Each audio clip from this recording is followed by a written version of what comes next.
Allez, on va le rappeler, on est en pleine période de délassement pour nos bouts de chou. C'est depuis la semaine dernière qu'ils sont en congé. On sait que c'est une période marquée par beaucoup d'activités où naturellement les agences de voyage sont bondées de monde.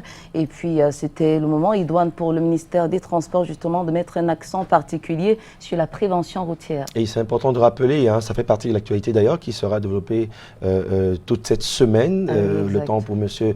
Ndombo Patrick Christian de s'installer. Il faut dire que du côté du ministère des Transports, on a quand même essayé d'évaluer les risques. C'est vrai qu'ils ont été un peu plus responsables en statistique cette année, mais la période des vacances nous appelle à être toujours vigilants.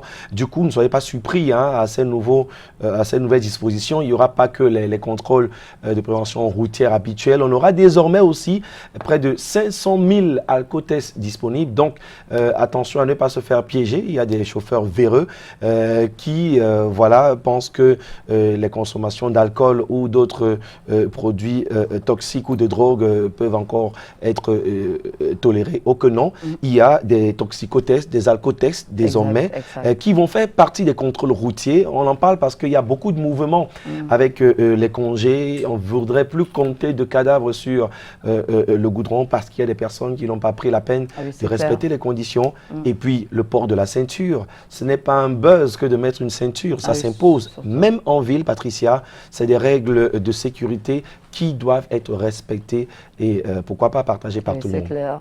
Et on va le dire, si vous sentez un brin de fatigue, ne prenez pas la route. C'est à l'endroit de tous les automobilistes qui nous regardent ce matin. Vous l'avez vu, avec sa grande taille qui fait toute la différence. Patrick Christian Ndombo, on l'adore. Surtout quand il est question justement de décrypter pour nous un fait d'actualité majeure. Mais déjà, bonjour Patrick et bienvenue dans Canal Matin.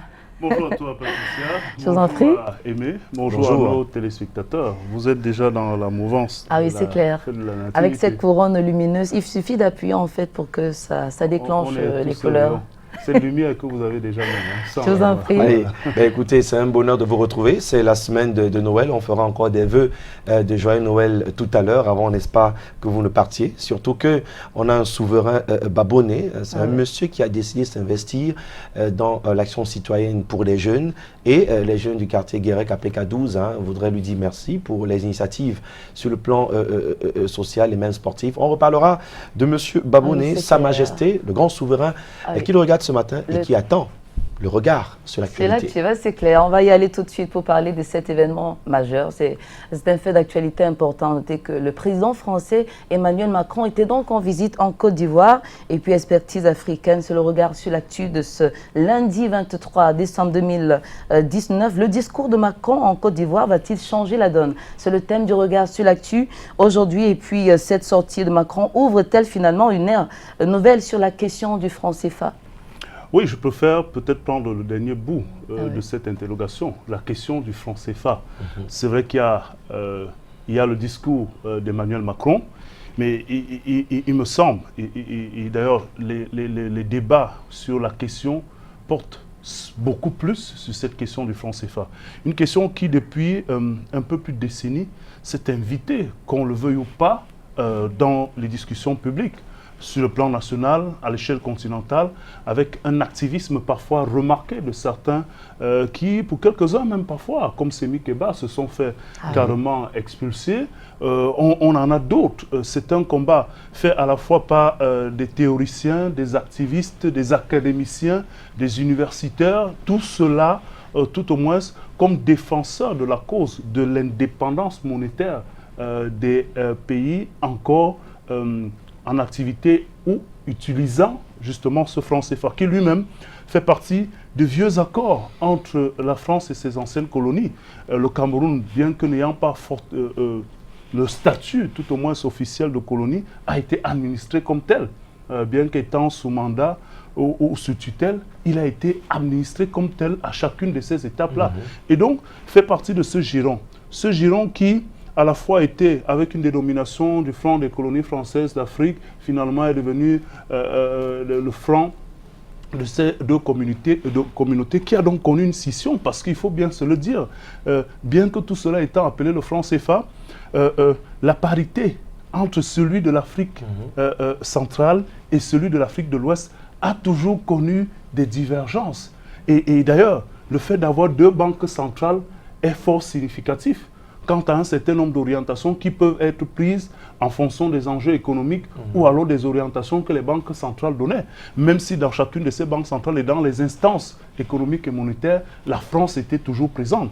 Et donc, si on parle de ce franc CFA, on peut quand même trouver le prétexte de cette visite d'Emmanuel Macron, effectivement, en Côte d'Ivoire, pour se demander si ce discours en lui-même va porter des changements.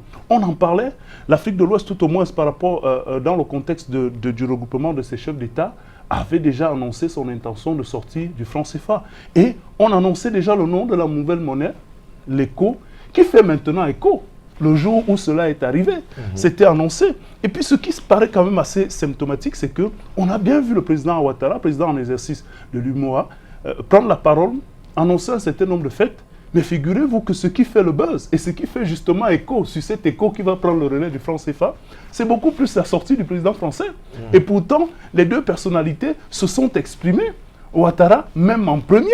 Et pourquoi l'expression de Macron fait-elle autant d'écho? Justement parce que tout le monde s'accorde presque à dire, tout au moins dans l'ensemble des débats, que la France était forcément le pays qui détenait les clés, qui détient même les clés. Et justement, ce discours de Macron est pour quelques-uns comme l'onction finalement de quelque chose qui était annoncé par des ayants droit, mais qui semblaient n'avoir pas la force ou alors le droit de décider sur ce qui leur appartient.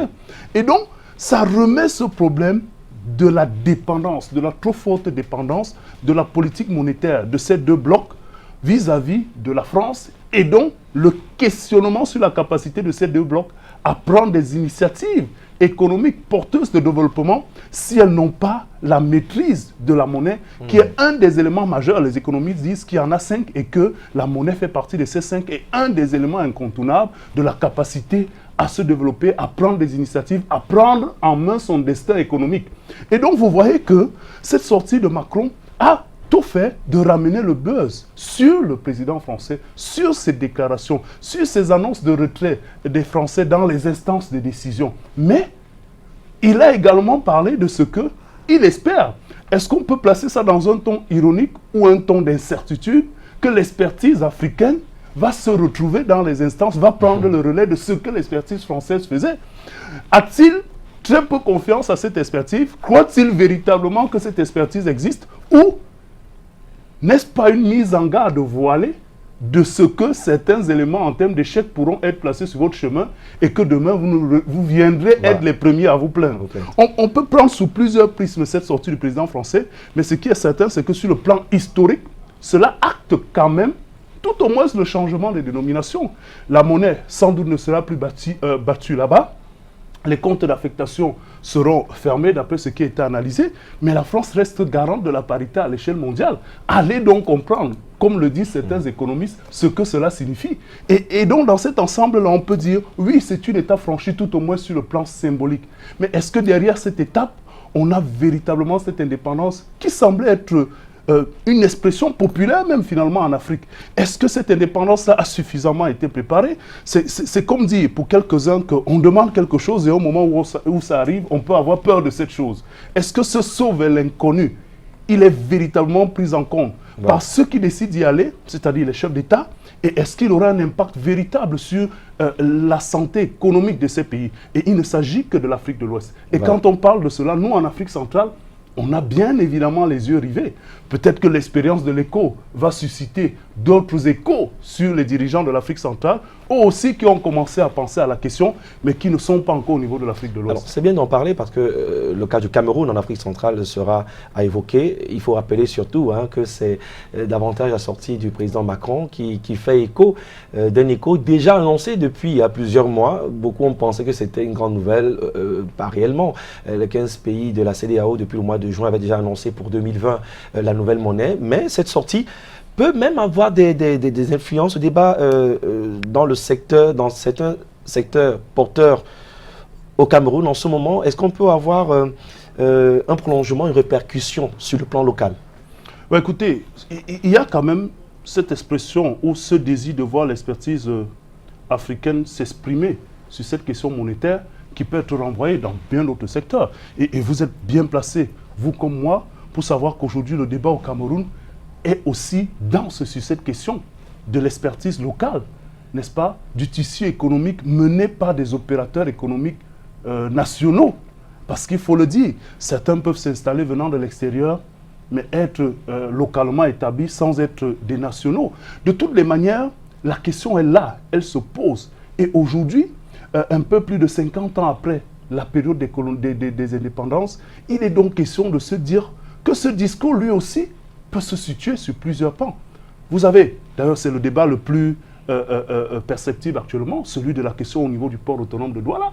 Vous vous imaginez bien que les combats entre les tenants et certains nationaux qui veulent à tout prix démontrer leur expertise, ou qui disent même qu'ils sont les véritables acteurs, quoique broyés, peut se développer dans ce type de sortie. Il n'y a pas que le port autonome de Douala.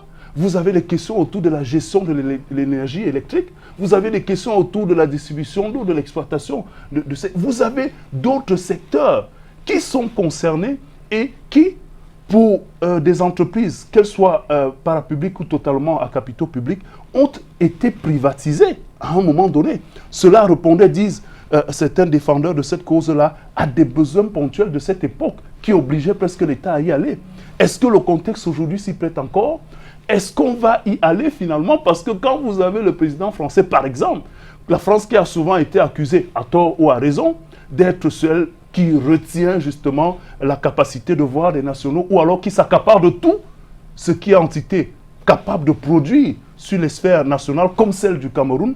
Est-ce qu'on va, dans cet échange ou dans cette sortie du président Macron, retrouver des ingrédients d'une nouvelle ère qui permettent aujourd'hui d'avoir beaucoup plus de nationaux, ou tout au moins dans une espèce de partenariat du 60 ou du 70-30 avec les nationaux majoritaires. La question est fondamentale. Et lorsque vous avez suivi les débats, par exemple, autour de la gestion du port autonome de Douala, on parle de 10, 20 ans de gestion faite par une multinationale internationale. Et aujourd'hui, une multinationale, autant pour moi, et aujourd'hui, on se demande si, véritablement, la décision du port autonome de Douala, par exemple, pour le terminal à conteneurs, de mettre une régie qui est sous la bannière du port autonome de Douala, va-t-elle montrer la capacité des nationaux, ou tout au moins de cette entreprise, à prendre les rênes? On parle de beaucoup de milliards, il y a des débats sur les montants, mais c'est peut-être pas ça le plus important. Le plus important, c'est de voir à quel niveau cette expertise locale peut aller. Qu'est-ce qu'elle peut apporter de plus, ou tout au moins autant que ce qui était fait avant. Parce que le danger, dans l'envie d'utiliser cette expression, c'est de retrouver les réflexes de fonctionnaires. Si nous sommes tous d'accord pour que, au maximum, l'expression nationale se dégage dans les entreprises de ce type, dans des secteurs porteurs de ce type, on peut aussi s'inquiéter de ce qui nous a amené à avoir des contre-arguments sur la capacité de gestion des nationaux. Et donc à se dire, il faut éviter de retomber sur ces travers. C'est bon d'avoir pris ce type de décision, peut-être pour le nationalisme. Il faut que ce soit bon économiquement aussi pour notre pays, que ce soit viable, et que les réflexes que quelques-uns appellent de fiançonnaires, qui pensent ne pas avoir de compte à rendre, ou simplement qui pensent qu'ils ont beaucoup plus à se servir qu'à servir, que ces réflexes-là soient mis de côté. Et lorsqu'on parle du transport maritime, on peut dire qu'on peut aller plus loin. On a cette activité de manutention, notamment au niveau du terminal à conteneurs, mais on abandonne même parfois plus de secteurs pour s'intéresser dans des combats à d'autres. Vous avez le transport maritime, on n'a presque plus de compagnie nationale qui l'assure. Le transport du fret, on n'en a plus. À l'époque, on avait Camship, on avait Camtener. On peut se demander où sont partis ce type d'activité. C'est comme si on se bat pour décharger les colis qu'une entreprise, une agence de voyage nous a apportés à Douala, et que nous abandonnons même le secteur du transport, c'est-à-dire Douala-Yaoundé, qui pourrait aussi nous faire des devises. Voilà autant de questions qu'on peut se poser au moment où on appelle cette expertise nationale, cette expertise africaine à arriver. On prend ces exemples comme il y en a d'autres pour se dire que le danger, en plus du positivement parlant sur le plan national, le danger serait de ne pas acter aussi l'aspect économique positif sur le plan du développement en termes d'impact. Merci beaucoup Patrick. Merci C'est énormément. donc un regard, un décryptage évidemment comme on sait, voilà, de coutume les lundis et les mercredis, bien sûr les vendredis dans le cadre du regard sur l'actu qui parlait donc de cette visite du président français du côté de la Côte d'Ivoire. On verra si mercredi, il nous parlera de l'origine de la fête de Noël parce que ça faisait partie de l'actualité. Bien pour saluer les amants, si vous en connaissez, c'est tant mieux. Bon oui, bien évidemment, Amand Manga, c'est un frangin à qui on dit bonjour. On a notre cher ami et collègue Armand et toi, oui, très dynamique sur le plan de l'activité marketing. Eh bien, c'est un autre frangin. Bien évidemment, Armand... on a Armand Boadé. Non, Armand Boadé, oui aussi, bonjour Armand Boadé. Non, pas à Canal Armand Pagna. Armand Pagna, justement. Vous pouvez chercher. Non, on ne pourra pas oublier aussi notre frangin Armand Ocol. Ah oui, justement, Armand Ocol. Donc Armand Pagna, Armand Ocol, voilà. Allez, merci. J'ajouterai Armand, Cyril et Saka. Et P qui me regarde ce matin. Big up à toi, Armand, Cyril et Saka. Et puis Armand Gaëtan Ngeti. Sans oublier Armand Nana. Et puis un garçon que j'ai rencontré au studio Glow, Armand Elohim. Bien les choses à vous. Et nous allons mettre le cap sur Yaoundé en vous souhaitant déjà joyeux Noël. Et mercredi, on sera en plein dans la fête de la Nativité. Ce sera un autre regard entre Noël et l'actu qui peut bousculer les sujets. Mais on aura du temps, puisque vous serez là un peu plus tôt. Il n'y aura pas de revue de presse. Jour férié, oblige. C'est clair, vous ne viendrez pas à Bredouille, ça c'est sûr. En plus du thème, il y aura pas mal de surprises pour nos téléspectateurs. Excellente journée. On va faire l'échange des cadeaux. Il viendra avec un cadeau, nous on lui refera aussi un cadeau. Voilà. Et on met donc le cap sur Yaoundé pour retrouver notre invité. À noter qu'on est rendu donc au 23 décembre 2019 dans Canal Matin. Et votre veille matinale adorée. On parle de Tungu Hotel, un événement qui se prépare. C'est